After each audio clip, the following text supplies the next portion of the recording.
नमस्कार दोस्तों, हमारे चैनल रीड मैच में आप सबका स्वागत है। चलिए हमारी जो टेस्ट सीरीज़ है उसको आगे बढ़ाते हुए दोस्तों आज हम लोग जो 11 नंबर की टेस्ट सीरीज़ आज स्टार्ट करने वाले हैं। तो दोस्तों टाइम व्यर्थ न करते हुए हम लोग अपनी टेस्ट सीरीज स्टार्ट करते हैं। चलिए क्वेश्चन नंबर 1, 200 और 300 के मध्य कितने नंबर होंगे जिन्हें 13 से विभाजित किया जा सकता है। यानी 200 300 के मध्य जो भी 13 से विभाजित होने वाली संख्या है उन्हीं को क्या करना है कि इसमें आपको बताना है कि कितनी संख्याएं हैं जिसमें 13 का भाग जाता है 200 और 300 के मध्य। तो दोस्तों चलिए जल्दी से कमेंट कीजिए कि इसका हल कैसे होगा, और आपने सब्सक्राइब नहीं किया तो सब्सक्राइब जरूर कर लिए, क्योंकि हमसे जुड़े रहोगे तो अप्रैल तक काफ़ी सारी टेस्ट सीरीज हो जाएंगे और आपकी तैयारी भी होगी बहुत मजबूत।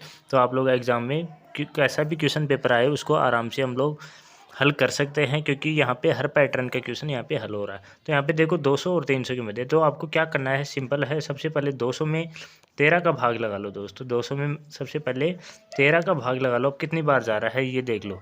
200 में देखो पहले एक बार जाता है, तो देखो यहाँ पे मैं 13 लिख देता हूँ, और उसके बाद में यहाँ पे बच रहा है 7 बच रहा है, फिर यहाँ पे 0 उतारते हैं 70, और यहाँ पे फिर 5 बार जा रहा है और ये 65 हो गया, और ये 5 शेषफल बच गया, यहाँ पे यहीं छोड़ दो।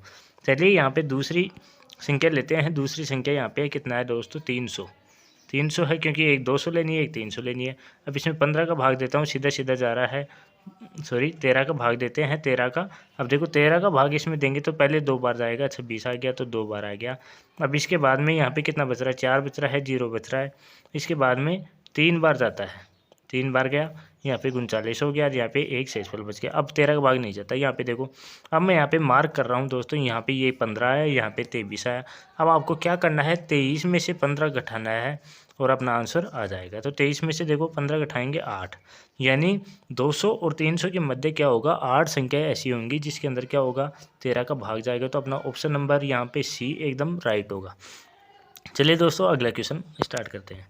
यहाँ पे देखो 3 के पहले 5 गुणांकों का औसत, जो 3 है उसके पहले 5 गुणज है उनका औसत लेना है। तो 3 का फड़ा आपको याद है, 3, 6, 9, 12 और 15। अब देखो 5 गुणज हो गए क्या। अब 5 गुणज है उनका यदि औसत निकालना है तो आपको क्या करना है कि देखो कोई भी संख्या है जो अगर उनका अंतर समान है तो उनके बीच वाली संख्या ले लो। उसके लिए अब देखो 5 में देखो मैंने आगे से 2 छोड़ दिए, पीछे से 2 छोड़ दिया, बीच वाली संख्या क्या आ रही है, 9 आ रही है। तो इसका औसत क्या हो जाएगा, यहाँ पे 9 हो जाएगा। और वैसे आप लोग चाहो तो सभी को जोड़ के 5 का भाग लगा दोगे तो भी 9 ही आएगा। चलिए वैसे प्रैक्टिस करते हैं, कितना हो रहा है यहाँ पे, 3 और 6 कितने हो गए, यहाँ पे 9 हो गया, और 9 9 कितने हो गया, 18 हो गया। 18 और 12 जोड़ते हैं तो यहाँ पे हो जाएगा 30, और 30 में यदि 15 जोड़ते हैं तो कितना होता है दोस्तों, यहाँ पे हो गया 45। अब देखो टोटल संख्या 5 है तो 5 का भाग देंगे तो कितना बार आ रहा है, 9 बार जा रहा है। तो वैसे भी आंसर हमारा 9 ही आ रहा है। तो यहाँ पे अपना ऑप्शन नंबर सी यहाँ पे 9 राइट होगा। चलिए क्वेश्चन नंबर 3 यहाँ पे देखते हैं। तो क्वेश्चन नंबर 3 देखो, जो हमारे पास संख्याएं दे रखी हैं क्वेश्चन नंबर 3 के अंदर कौन कौन सी संख्या दे रखी है, यहाँ पे काफ़ी सारी संख्याएं दे रखी है, और उनका क्या करना है कि उनकी माध्यिका निकालनी है 25.8। चलिए मैं यहाँ पे इस क्रम से लिखता हूँ। सबसे पहले देखो सबसे छोटी 25 है, उसके बाद कौन सी संख्या है, 25.8 आ गई, 25.8। अब उसके बाद में अगली संख्या कौन सी आ गई अपने पास, 27 आ गई। फिर उसके बाद में कौन सी संख्या आ गई, 28 आ गई। 28 के बाद में यहाँ पे 29 आएगी, 29 है, 30 है। अब देखो क्रम से लिखना है सभी संख्याओं को। फिर कितना है, 35 है और 38 है, 35 और 38। अब इनकी क्या करनी है, माध्यिका। देखो माध्यिका बीच की संख्या होती है। यहाँ पे देखो माध्यिका हम लोग चूज करते हैं। देखो यहाँ पे 35 है, 38 है। अब संख्या गिनते हैं, कितनी संख्या है, 1 है, 2 है, 3, 4, 5, 6, 7, 8 संख्याएँ हैं। तो 8 संख्या क्या करेंगे हम लोग, सबसे पहले ऐसे करते हैं, 3 संख्या आगे से छोड़ते हैं, 3 संख्या पीछे से। तो ये 3 संख्या मैं आगे से छोड़ दिया, और पीछे से 1, 2 और ये 3 संख्याएँ मैंने यहाँ पे छोड़ दी। अब देखो यहाँ पे क्या करना है आपको, यहाँ पे क्या करना है, यहाँ पे देखो मैंने यहाँ पे क्या लिखा, 28, ये 29 है ना। अब 29 के बाद में ये कितना होगा, 30 हो गया। तो ये अपने क्रम से लिखी थी। अपने पास संख्याएं कौन कौन सी बची, यहाँ पे 28 बच रही है और 29 बच रही है। सभी 3 आगे से छोड़ना है, 3 पीछे से छोड़ना है, और 28 प्लस 29 क्या करना है, इसमें से बीच की निकालनी है तो 2 का भाग इसमें लगा देंगे। जब इनको हल करेंगे तो 57 बट्टा कितना आ गया, 2 आ गया। चलिए इसमें 2 का भाग लगा दो, कितना आ रहा है, 28 दूनी 56 होता है, तो 28.5 हो जाएगा यहाँ पे। तो 28.5 अपना ऑप्शन नंबर 1 यहाँ पे आंसर आ रहा है। चलिए यहाँ पे नेक्स्ट क्वेश्चन में चलते हैं। देखो किसी मूलधन का, देखो ये ब्याज में से क्वेश्चन आ गया अपना, किसी मूलधन का 5% वार्षिक दर से 3 वर्ष का साधारण ब्याज 1200 रुपये है, तो उसी मूलधन का उपरोक्त दर से समय में चक्रवृद्धि ब्याज कितना होगा। तो दोस्तों यहाँ पे देखो क्या करना है, सबसे पहले तो अपने क्या करना है, सीधी सी बात, ये तो ब्याज दे रखा है 1200 रुपये, तो मूलधन निकालना है। तो क्या करेंगे, देखो मूलधन का सूत्र आपको पता होगा, मूलधन बराबर ब्याज गुणा 100 बट्टा दर गुणा समय होता है। तो ब्याज कितना है यहाँ पे 1200, इसको क्या करेंगे 100 से गुणा कर लेंगे, और यहाँ पे दर कितनी है 5 है, और 3 वर्ष का ब्याज निकालना है तो 3 का। अब देखो काटना सीख लो दोस्तों, काटना सीख लो, टाइम बचेगा। चलिए मैं इसको पहले 5 से काट रहा हूँ, 5 से पहले इसको 3 से काट लेते हैं, 3 एक एकम 3 और 3 छः 12, और यहाँ पे 400 आ गया, काटते ही 3 से। अब देखो मैं यहाँ पे इधर 100 है अपना शेप है, इसको फिर काट रहा हूँ, ये कितनी बार कटेगा 80 बार कटेगा 400, तो 80 को 100 से गुणा करता हूँ तो यहाँ पे 8000, कैलकुलेशन कर लेना क्या आएगा, मूलधन अपना 8000 आएगा।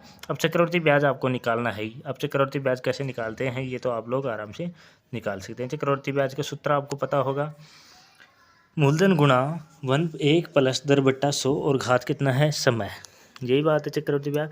चलिए चक्रवृद्धि ब्याज निकालते हैं। तो सबसे पहले देखो मूलधन कितना है 8000 है, उसको देखो गुणा किससे करना है, दर कितनी है 5 है, कितना हो जाएगा 105 बट्टा 100, फिर से करना है 105 बट्टा 100, जितनी बार समय है जितनी बार गुणा होगा फिर से करना है 105 बट्टा 100। यहाँ से काट रहा हूँ मैं, पहले 2 जीरो से इधर से 2 जीरो, फिर 1 जीरो से इधर भी क्या होगा 1 जीरो, यहाँ तक 3 जीरो कट गई। अब इसके बाद में देखो हम लोग हल करते हैं, किसी से कट रहा है कि ये 5 से कटेगा शायद, इसको 5 से काट रहा हूँ 2 बार, ये 5 से काट रहा हूँ 21 बार। चलिए फिर से 5 से काट रहा हूँ, फिर 5 से काट रहा हूँ 20 बार, और फिर से 5 से काटा 21 बार। अब देखो फिर से 5 से काटा 4 बार, फिर से 5 से काटा 21 बार। अब देखो यहाँ पे 4 और 8, 4 और 2, 4 दूनी कितना हो गया 8, और 8 से 8 कट गया, क्या क्या बचा यहाँ पे हमारे पास बच रहा है 21 गुणा 21 गुणा 21, 3 बार 21 को जब गुणा करेंगे तो सीधी सी बात है कितना आएगा 92 आएगा, 92 92 क्या आ गया अपना मूलधन आ गया, मतलब मिश्रधन आ गया 92। तो मिश्रधन 92 है, 8000 हमारे पास क्या है मूलधन है, इसको घटा दो दोस्तों, कितना बचेगा यहाँ पे 6 2 1 1261, 1261 यानी ऑप्शन नंबर सी अपना 1261 यहाँ पे हो रहा है। तो दोस्तों यहाँ पे केवल आपको सूत्र याद रखना है, बाकी आराम से सॉल्यूशन हो जाएगा। चलिए क्वेश्चन नंबर 5 में चलते हैं।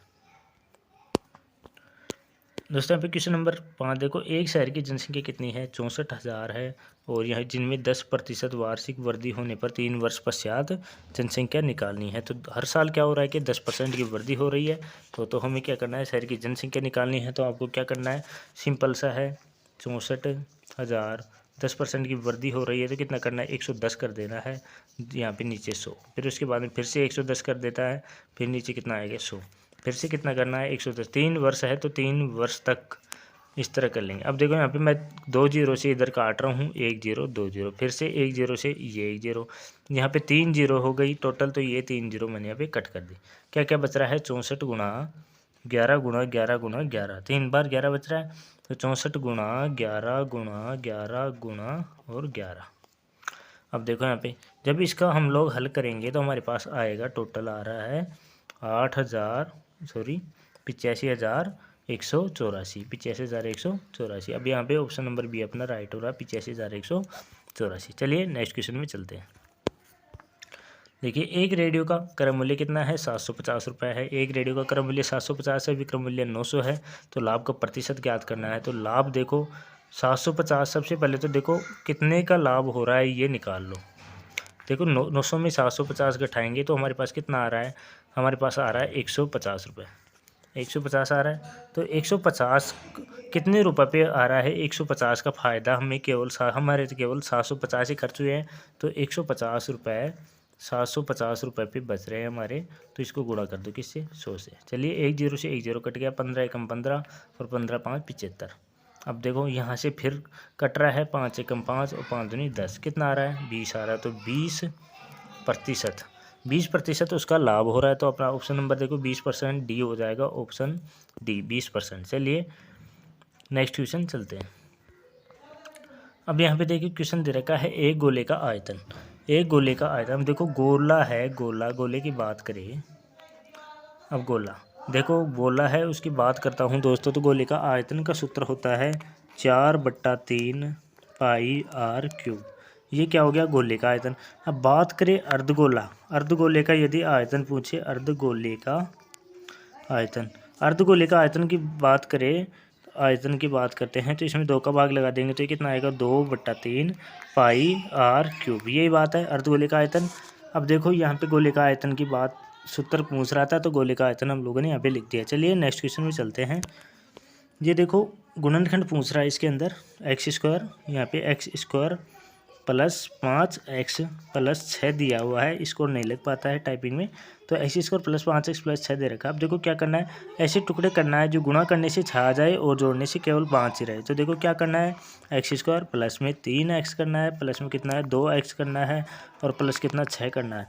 यहाँ पे देखो x कॉमन ले रहा हूँ तो x प्लस कितना बचेगा, 3 बचेगा, और प्लस यहाँ से फिर 2 कॉमन ले रहा हूँ तो ये कितना बचेगा, x प्लस 3 बचेगा। दोनों पार्ट में x प्लस 3 कॉमन आ जाएगा तो x प्लस 3 1 हो गया, और बचेगा क्या, x प्लस 2 बचेगा। तो x प्लस 3 x प्लस 2 यानी बी ऑप्शन अपना राइट होने वाला है। चलिए नेक्स्ट क्वेश्चन में चलते हैं।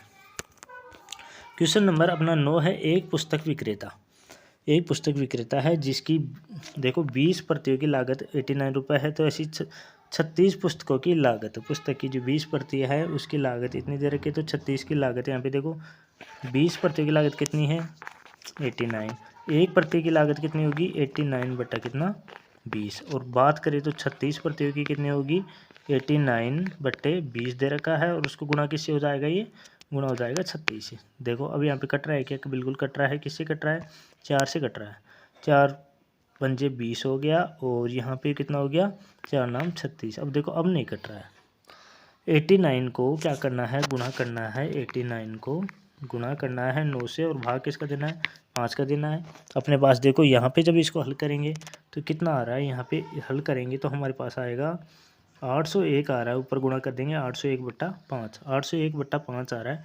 चलिए 801 में 5 का भाग लगाते हैं तो हमारे पास एस्टिमेट आता है 160 पॉइंट कुछ आ रहा है, 160.20 आएगा।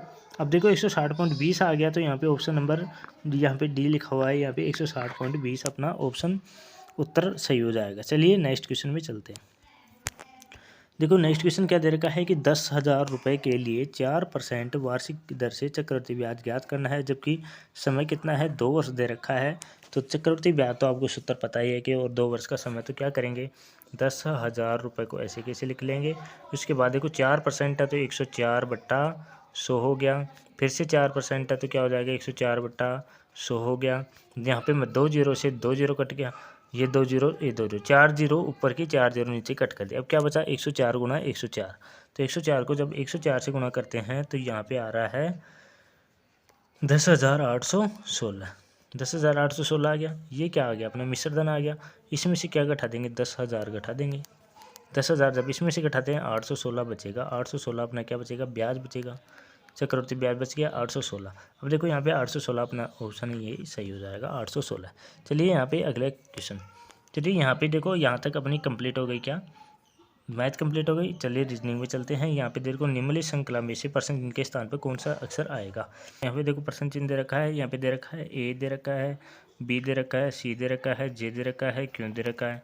अब यहाँ पे देखो इसका 1 नंबर है, इसका 2 नंबर है, इसका 3 नंबर है, इस प्रकार से चल रहा है। जे का 10 नंबर है, और यहाँ पे कितना है, 17 नंबर है। अब यहाँ पे देखो कौन सा क्रम लग रहा है, यहाँ पे कंटिन्यू जाते जाते कौन सा क्रम लग रहा है, यहाँ पे देखो अंतिम अक्षर कौन सा आएगा, ये हमें चूज करना है। तो देखो अंतिम अक्षर देखो यहाँ पे, देखो कभी भी 2 अपोजिट अक्षर होते हैं, जैसे जे और क्यू का योग कितना होगा, 17 होगा। उसी प्रकार देखो जे और क्यू का योग कितना होगा, यहाँ पे 27 होगा। तो ए के साथ ऐसा अक्षर चूज करना है जिसका भी योग कितना 27 हो जाए। जेड यहाँ पे 26 नंबर का है, तो 26 + 1 27 होगा, तो यहाँ पे जेड ही अपना ऑप्शन होगा। तो ये सीरीज आगे बढ़ती हुई जेड तक जाएगी, तो यहाँ पे जेड अपना अपोजिट होगा इसका ए का। चलिए यहाँ पे बी अपना राइट होगा। चलिए नेक्स्ट क्वेश्चन में चलते हैं। नेक्स्ट क्वेश्चन की बात करें तो यहाँ पे देखो किसी कूट भाषा में कंप्यूटर को यहाँ पे ये लिखा जाता है, तो उसी कूट भाषा में टेलीफोन को क्या लिखा जाएगा। तो देखो यहाँ पे कौन सा ऑप्शन कैसे लग रहा है ये हमें पता करना है। चलिए सी है, ओ है, एम है, पी है, यू टी ई आर, इस प्रकार लिख लेंगे। अब इसमें चूज करते हैं कि देखो आई है, वी है, जी है, एफ है, एफ के बाद में के है, एन है, एल है और एक्स है। मैंने क्या हो गया, अब से पहले भी मैं रीजनिंग की काफ़ी क्वेश्चन करा चुका हूँ, और इसको आपको चेक करना है कि इसमें कौन सा क्रम लग रहा है। तो इस प्रकार आपको चेक करने के लिए क्या करना पड़ेगा आपको दोस्तों, यहाँ पे मेरे को कमेंट करना है कि इसमें कौन सा ऑप्शन लगा। मैं आपको आंसर दूंगा यहाँ पे और मेरे को कमेंट करके बताना है कि यहाँ पे कौन सा। यहाँ पे आपका उत्तर आएगा ए नंबर BMLSKBOVG। अब इसमें क्रमों का योग लग रहा है। अब देखो कोडिंग डिकोडिंग में देखो इस क्रॉस वाला भी लगता है, सीधा भी लगता है और क्रमों का अपोजिट यानी उल्टा भी लगता है, उल्टे भी लगता है, क्रम से डिपेंड करता है। अब देखो इसमें कौन सा लग रहा है ये आपको कमेंट करके बताना है। तो एक क्वेश्चन ये आपके लिए। चलिए नेक्स्ट क्वेश्चन में स्टार्ट करते हैं। नीचे दी गई श्रृंखला में आने वाली अगली संख्या का चयन करना है। नीचे एक श्रृंखला दी हुई है, उसमें चूज करना है कि आने वाली संख्या कौन सी होगी। तो दोस्तों यहाँ पे कौन सी संख्या होगी यहाँ पे देखते हैं। मैं यहाँ पे फिर से लिख लेता हूँ इनको। 3 है, 4 है, 5 है, 6 है, 9 है, 10 है और 11 है, 12 है और 15 है। चलिए यहाँ पे 3 के बाद 4, 5, 6, अब इसके बाद 9, 10, 11, 12 और यहाँ पे देखो 15, यहाँ पे लास्ट में 15 है। अब 15 के बाद जाहिर सी बात है यहाँ पे देखो 4 संख्याएं क्रम से दी हुई है, यहाँ भी 4 संख्या क्रम से दी हुई है। तो जाहिर सी बात है कि 15 के बाद में कौन सा आने वाला आप लोग अनुमान लगा सकते हैं, 16 ही आएगा। तो 16 आएगा, अपना ऑप्शन डी राइट होगा 16। चलिए नेक्स्ट क्वेश्चन में चलते हैं। निम्नलिखित 4 अक्षर समूह में से 3 अक्षर समूह एक प्रकार समान है और एक असमान है। तो इसमें चूज करना है कि असमान कौन सा है। तो देखो क्या करना है कि इसमें 4 अक्षर समान। सबसे पहले लेते हैं KNQ और T।